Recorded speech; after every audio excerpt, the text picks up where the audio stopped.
The War Council of the Galactic Empire convened in the towering command hall of the Imperator Rex, its high ceilings carved with the insignias of 1,000 conquered worlds.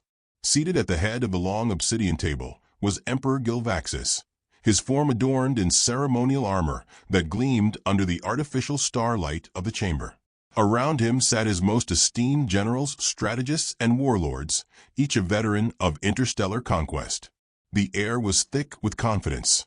Some might even say arrogance.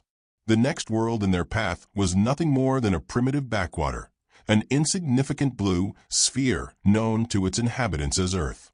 Yet amidst the boasting of quick victory, one voice cut through the arrogance like a blade through soft flesh. You must not attack Earth's women.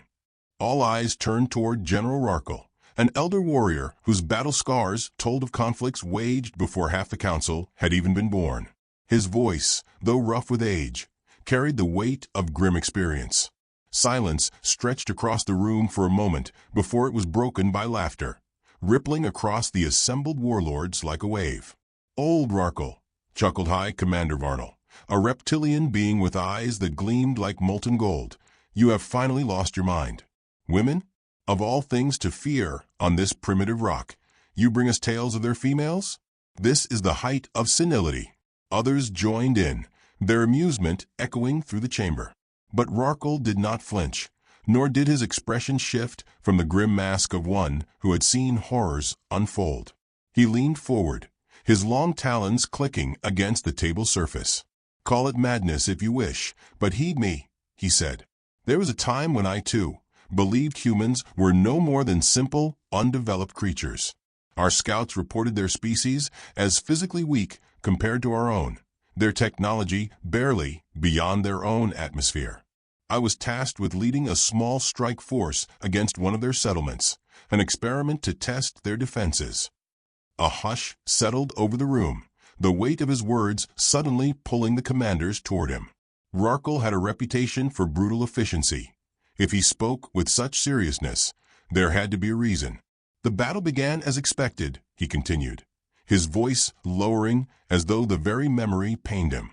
"We targeted their men first, assuming that eliminating their warriors would cripple any chance of resistance. It was a mistake. The moment their women understood what was happening, they did not retreat. They did not weep. They did not cower. They retaliated with a fury I had never encountered before, and I have fought in countless wars." The Emperor narrowed his eyes, his amusement fading. "What exactly are you saying, General?" "I am saying that human women are unlike any species we have encountered. Their wrath is disproportionate, their cunning unmatched. Where most species submit when faced with superior force, these creatures adapt. They organize. And worst of all, they hold grudges. I lost an entire battalion to a group of enraged mothers armed with nothing but kitchen tools and an unshakable sense of justice." The laughter from earlier had withered away entirely. Rarkle exhaled, his mandibles tightening. "You think them defenseless? You think them weak? You have never witnessed a human mother lifting a vehicle off her trapped offspring, nor have you seen the madness in their eyes when their children are threatened. Their patience for everyday annoyances makes them immune to psychological warfare.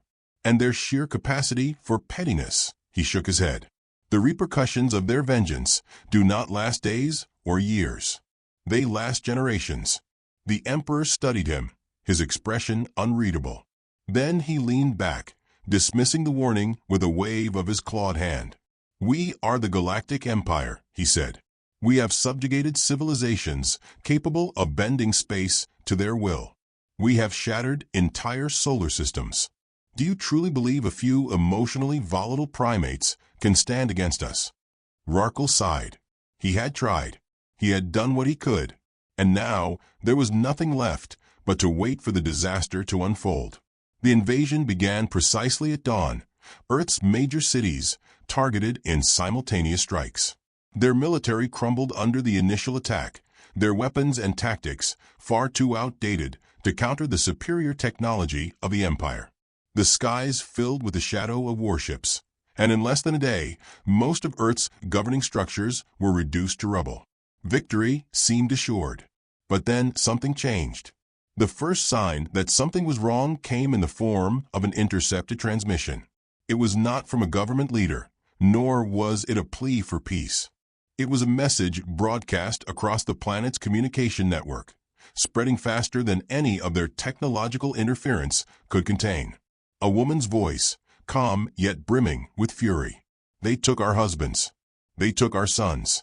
They think we are weak. There was a pause, the kind that carries the weight of an impending storm. They think wrong. Within hours, the signs of human retaliation surfaced. Not from military forces, not from trained soldiers. No, the true resistance came from an entirely unexpected front. The suburban mothers organized first. Their communication network was vast, spanning social media platforms, PTA meetings, and book clubs that were, in reality, sophisticated intelligence-gathering hubs. Tactical strategies were developed in coffee shops, battle plans scribbled onto napkins between sips of overpriced lattes. They hacked into enemy communications using nothing but outdated home computers and an unwavering determination born from years of dealing with incompetent customer service representatives. Then came the most devastating blow, the psychological warfare. Aliens occupying key locations found themselves subjected to relentless verbal assaults. The simple act of attempting to subdue an area was met with a barrage of complaints, grievances, and demands to speak to the manager of the invasion force. Troops stationed in what should have been secure zones found themselves trapped in conversations that spiraled into detailed explanations of why their presence was a personal inconvenience. A patrol attempted to enforce a curfew in a suburban neighborhood. They were met with a single woman in yoga pants, standing defiantly with a cup of coffee and a glare that could wither steel. "You come into my town," she hissed, taking a slow sip, "and you think you're going to tell me when I can leave my house?" She stepped closer, unflinching despite the weapons aimed at her. "Listen here, buddy. I have survived years of grocery store tantrums, high school parent-teacher conferences, and an ex-husband who thinks child support is optional. You're nothing." The soldiers did not survive the encounter. Across the globe, similar stories emerged. Alien forces attempted to implement planetary occupation procedures only to be met with the most terrifying force the universe had ever known: human passive aggression. Entire battalions vanished after failing to account for the wrath of women who had mastered the art of guilt manipulation. By the end of the first week, the Galactic Empire's forces were in disarray. What had begun as an easy conquest had devolved into an uncontrollable disaster. The Emperor, watching reports flood in of troops being demoralized, ships being sabotaged, and supply lines inexplicably cut off, felt the first prick of genuine unease. General Rarkle stood beside him in the war chamber, watching it all unfold with a quiet, knowing look. "I warned you," he murmured. The Emperor clenched his fists, his mind racing for a solution. But deep down, a terrible realization took root. They had made a grave mistake. And Earth's women were just getting started. The invasion was supposed to be simple. It was supposed to be fast.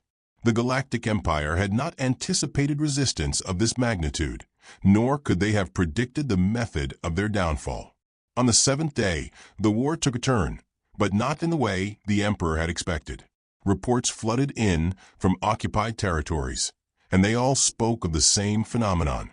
Alien ground troops were not just encountering resistance. They were being overwhelmed, not by superior firepower, not by guerrilla tactics, but by something far worse. Humanity had found its fury, and it had taken a very particular form. On the streets of what was left of New York, a squadron of armored invaders patrolled the ruins, their exosuits gleaming under the alien-hued glow of their reconnaissance drones. They had received no new orders in hours. Command had gone silent, cut off by an unseen force they could not comprehend. The air was too quiet, the city too still. Then they heard it. The unmistakable, ominous sound of a shopping cart rolling down the street, its wheels slightly misaligned, that persistent wobble punctuating the silence with an unsettling rhythm. From the shadows of a toppled parking structure emerged a small army of figures clad in practical athletic wear, their eyes steely with determination. They advanced without hesitation, a well-coordinated force of middle-aged women gripping an arsenal of household weapons, rolling pins, cast-iron skillets, vacuum cleaners repurposed into makeshift cannons. The squadron's commander, a four-eyed reptilian veteran, took a nervous step back. He had been trained for intergalactic warfare, not whatever this was. One of the women, her blonde bob as sharp as a blade, stepped forward. A steaming cup of coffee was clenched in her manicured hand, undisturbed despite the carnage around her. "You listen to me, you little space lizard," she said, voice steady and filled with a condescension so thick it could crush bones. "You think you can just come in here, disrupt our way of life, and not expect consequences? Honey, I have spent 20 years running PDA meetings, mediating toddler meltdowns, and dealing with a husband who forgets to do the dishes. You don't scare me."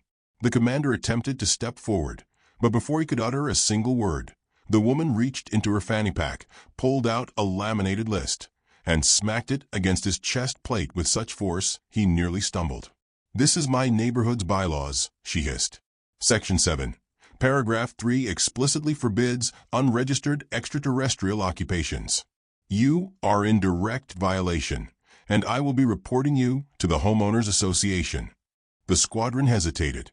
Their translator unit struggled to process the sheer force of passive-aggressive hostility they were encountering. The commander, now visibly sweating under his armor, turned to his nearest officer for guidance, but the moment his gaze wavered, the first strike was made. A well-aimed high heel flew through the air, striking the closest soldier in the faceplate. The alien staggered, dazed, just as a group of women surged forward, wielding rolling pins like medieval clubs. The commander barely had time to bark a retreat before another projectile, a scalding cup of Starbucks, landed against his armor, its contents seeping into the seams. The enemy had discovered their one true weakness: customer service rage.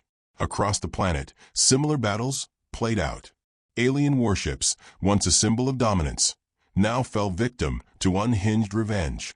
Suburban moms hacked into Empire communications, bombarding their networks with an endless flood of emails demanding accountability. Galactic supply chains were sabotaged, entire transport freighters being redirected to oblivion by a coordinated attack from bored IT professionals who had spent years dealing with incompetent office software. In what used to be Los Angeles, an entire Imperial base was overrun in a matter of hours. The soldier stationed there had not anticipated that an army of TikTok influencers, YouTube survivalists, and conspiracy theorists would form an alliance so formidable. It rendered their defenses meaningless. They came wielding power tools, modified Nerf guns, and an intimate knowledge of suburban city planning that allowed them to dismantle supply routes before the Empire even realized what was happening. Among them, an aging war veteran known only as Uncle Bob had risen to legendary status. No one knew where he had come from. No one knew why he smelled faintly of gasoline and beer. But when an entire legion of alien invaders attempted to seize a local Home Depot, Bob had emerged shirtless, armed with nothing but a power drill and a cigarette hanging from his lips. "You sons of bitches picked the wrong planet," he growled, before single-handedly leading an assault that would later be immortalized in internet memes and murals across the recovering cities. Meanwhile, the Empire's upper command was in full-blown crisis. The Emperor paced the length of his war chamber, watching in stunned silence as live feeds displayed the sheer absurdity of their predicament.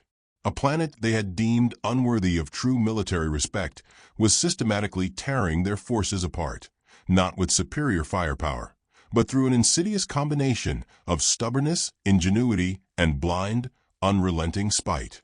"They're relentless," an officer stammered, gesturing wildly to the display. "We attempted to enforce compliance, but instead, they weaponized bureaucracy against us. They've shut down our landing zones by filing zoning complaints. One of our generals is still stuck on hold with an automated hotline about a permit issue."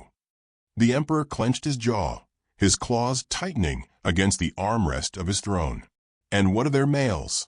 Have their warriors risen to counter us?"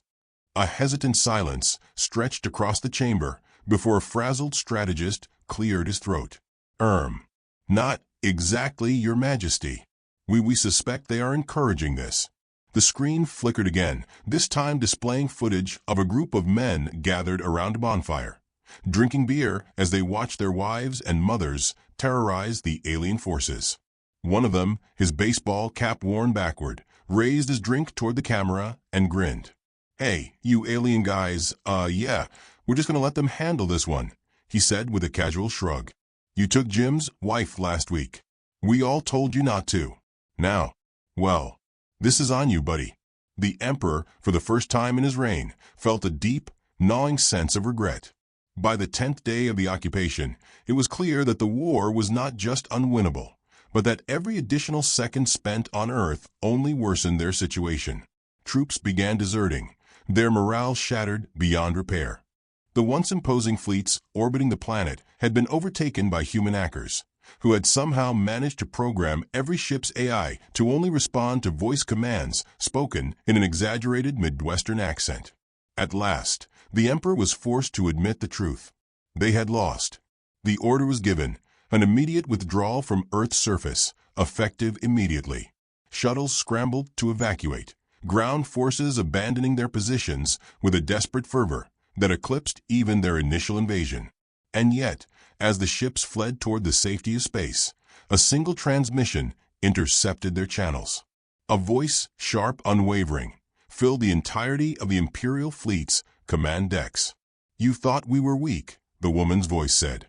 It was the same one from before, the rallying cry that had turned an entire planet into a force of nature. "You thought you could take from us without consequence." There was a pause, just long enough to send a shiver down the spines of every being listening. "We hope you enjoyed your visit," she continued, her tone carrying the weight of 1,000 unspoken threats. "Because next time, we're coming to your house." The emperor, watching his empire flee in disgrace, felt something that he had not known in centuries. Fear. The retreat of the Galactic Empire was not clean. It was not disciplined.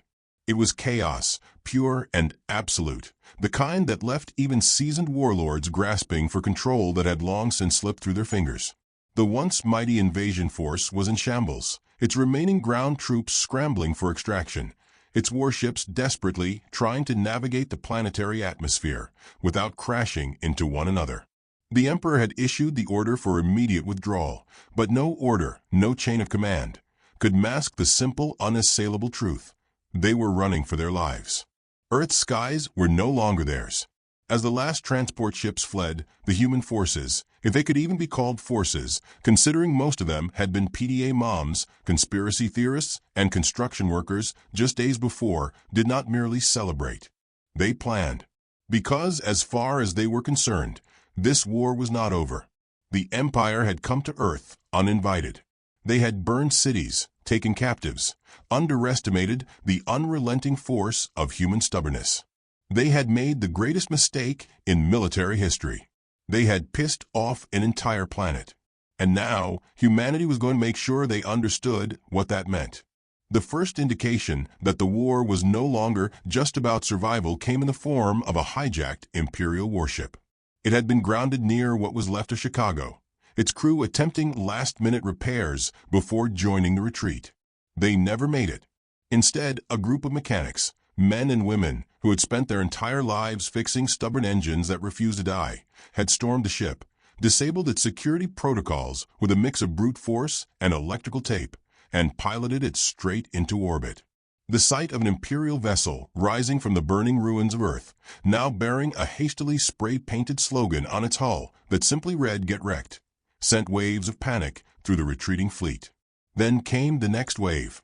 Hackers, operating from repurposed internet cafes and basements that still smelled faintly of microwaved pizza rolls, cracked into the Empire's communication network. Entire star charts were scrambled, supply chains rerouted, distress calls overridden by looping recordings of 80s power ballads.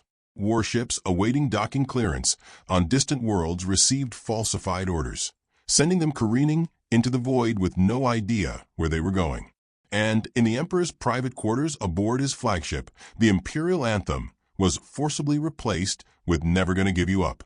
But none of that compared to what happened next. The first true counterattack began with a single, stolen transport ship. It had been abandoned outside of Houston, left behind in the Imperial retreat, its pilots likely having fled on foot. A group of human engineers, ordinary people who, just weeks ago, had been fixing air conditioning units and debating whether or not AI would take their jobs, examined its systems. They took it apart. They put it back together. And in less than 48 hours, they understood its technology better than the Empire's own scientists. And then they built more. Across the globe, abandoned alien craft were salvaged and repurposed. Spaceships were not just repaired, they were upgraded, retrofitted with modifications no sane military strategist would have ever considered. Weapons were made bigger. Shields were reinforced with materials that should not have worked, but somehow did. The Empire's sleek, elegant designs were unceremoniously welded over with scrap metal, giving them the crude, ugly resilience of a bar fight survivor who refuses to go down. The first human fleet launched from Earth exactly 10 days after the retreat. They did not ask permission. They did not wait for world governments to give their approval. They simply went. Among them, at the helm of the largest stolen dreadnought, was Linda Walker, a former schoolteacher from Ohio. Linda had never flown anything more advanced than a minivan before the invasion. That did not stop her from becoming one of the most terrifying figures in interstellar warfare. She sat in the captain's seat, gripping the controls with the quiet confidence of a woman who had organized enough school field trips to handle anything the universe threw at her.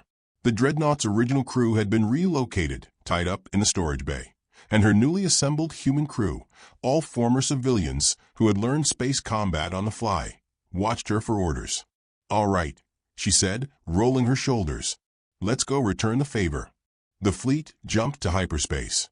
On the other side of the galaxy, the Empire's remaining forces were in full-blown crisis mode.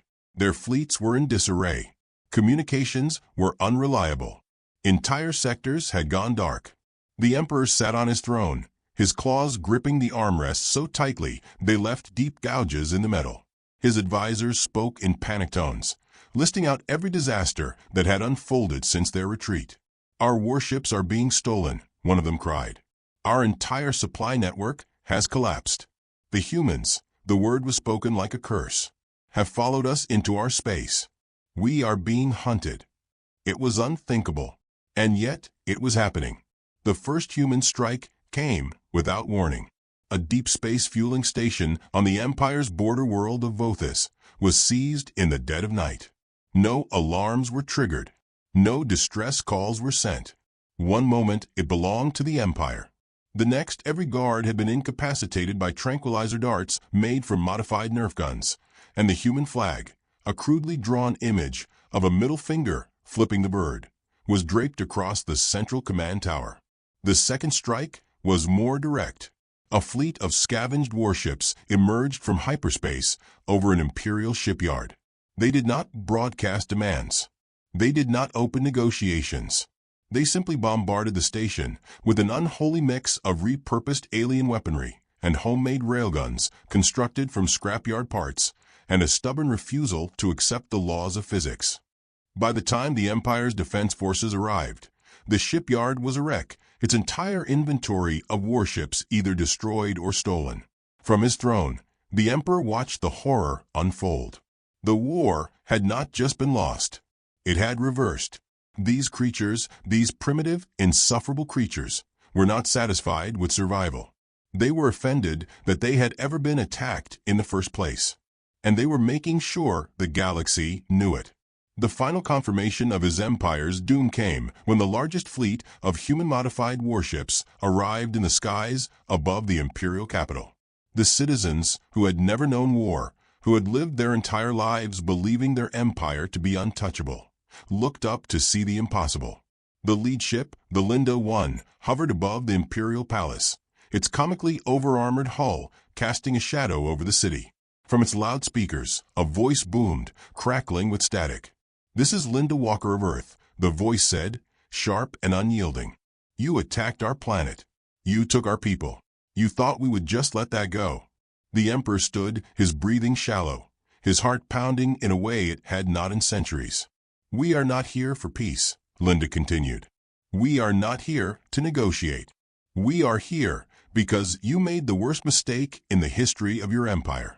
You underestimated human rage. You underestimated human spite. And now we own your skies. Silence. Then, in a voice so quiet it barely carried beyond his own lips, the Emperor whispered the truth he had fought so hard to deny. We are doomed. The capital city of the Galactic Empire had never known war. Its towers, spun from crystalline alloys, had stood unchallenged for millennia, their foundations rooted in the certainty that no force in the universe could breach the Empire's supremacy. The people who walked its grand avenues had never known fear, only the quiet arrogance of those born into an empire that had never lost. Until now, above them, the sky was no longer theirs.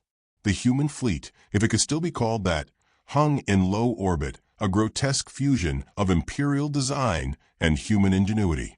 Where once had been sleek, symmetrical warships, there were now hulking, welded monstrosities adorned with crude insignias, their surfaces scorched from battles won through sheer audacity. The people of the Empire stood frozen in the streets, staring upward as the shadows of their conquerors spread across their world. Inside the War Throne's chamber, the Emperor sat in a silence so profound it felt like the entire universe had stopped breathing. His advisors, his generals, his most trusted commanders stood around him, their eyes flickering with barely contained panic. It had been 2 hours since the first transmission had come through.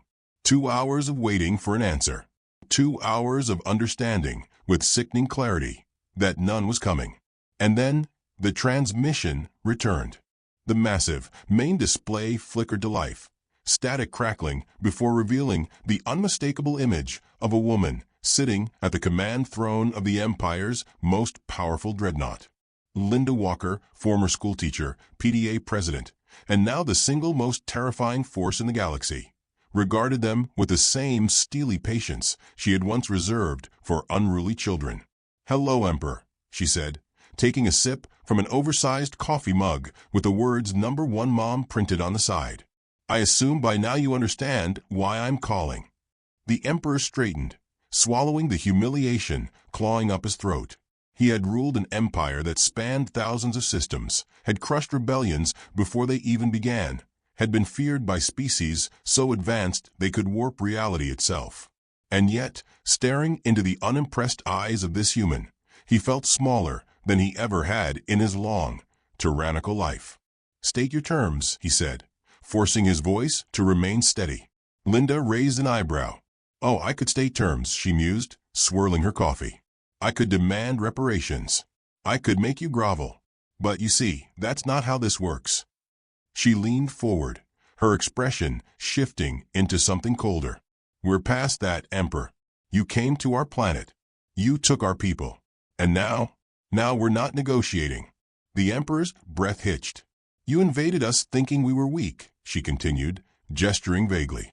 "You thought you could do what you've done to countless others. But here's the thing you failed to understand about humans, about our species. We don't just survive. We remember. And when you hurt us, we never let it go." The chamber remained deathly silent. Every alien present knew what was coming. The terms were not theirs to set. The fate of the Empire was not theirs to decide. It was hers. "For the first time in history," Linda said, "you're going to feel what it's like to be under our control." She tilted her head slightly, a small smirk tugging at her lips. "And trust me, you're not going to like it." The Emperor clenched his fists. "You intend to rule us?" Linda laughed. "Oh, no, honey." She gestured behind her, where 2 figures stepped into view. One was a grizzled human man, his arms crossed over his grease-streaked coveralls. Uncle Bob, the unlikely war hero who had led an entire imperial shipyard's destruction with nothing but a wrench and a bad attitude. The other was General Rarkle, the only imperial officer who had seen this disaster coming and had tried to stop it. "We're not ruling you," Linda said. "You're going to rule yourselves under our supervision." The Emperor stiffened. "You intend to occupy us." "Oh, don't think of it as an occupation," Uncle Bob said, scratching his beard. "Think of it as a long-term quality control assessment. Y'all been running things like a bunch of amateurs, so we're stepping in to make sure you don't screw up again." Rarkle nodded solemnly. "It is better than what I expected," he admitted. "I had assumed they would burn our worlds in retaliation." Linda shrugged. "We thought about it," she said. "But honestly, the paperwork for planetary destruction is a nightmare, and none of us want to deal with that." The Emperor's lips curled into a snarl. "And if we resist?" Linda sipped her coffee, unbothered. "Do you really want to test that theory?" The Emperor, for all his pride, for all his history, knew when he was outmatched. He knew that resistance, no matter how stubborn, would only lead to a future where the Empire no longer existed at all. And so, for the first time in his long reign, he lowered his head in submission. It was done. The first days of the transition were met with confusion, anger, and, for some, an almost begrudging relief. The human forces did not dismantle the Empire, nor did they enforce military rule. Instead, they did something far more terrifying. They fixed it. Bureaucratic inefficiencies that had plagued the Empire for centuries were streamlined overnight. Entire planetary systems that had suffered under endless, pointless regulations suddenly found themselves thriving. Corrupt officials, once untouchable, found themselves on the receiving end of Karen-led audits that unearthed every illicit credit they had ever stolen. Galactic trade, once held hostage by monopolistic imperial rule, was now open market.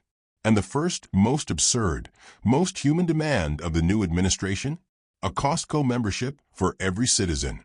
As the weeks passed, resistance dwindled, not because the humans crushed it, but because, for the first time, things actually worked.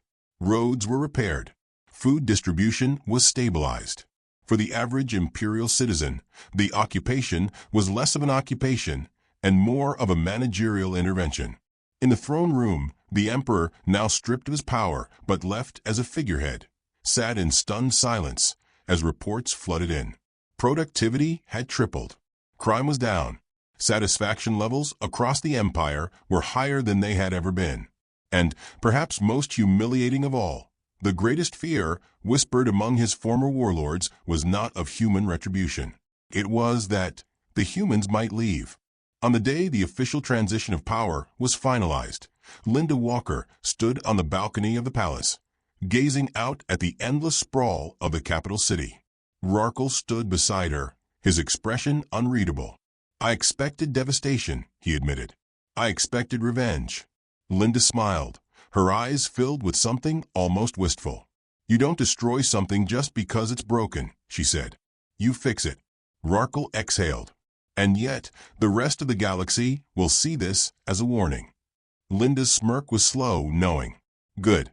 She turned, heading back inside, leaving Rarkle to stare out at the Empire that was no longer his, no longer the Emperor's, no longer what it once was. It was something new, something better. And for the first time, the galaxy understood. Humanity was not to be trifled with.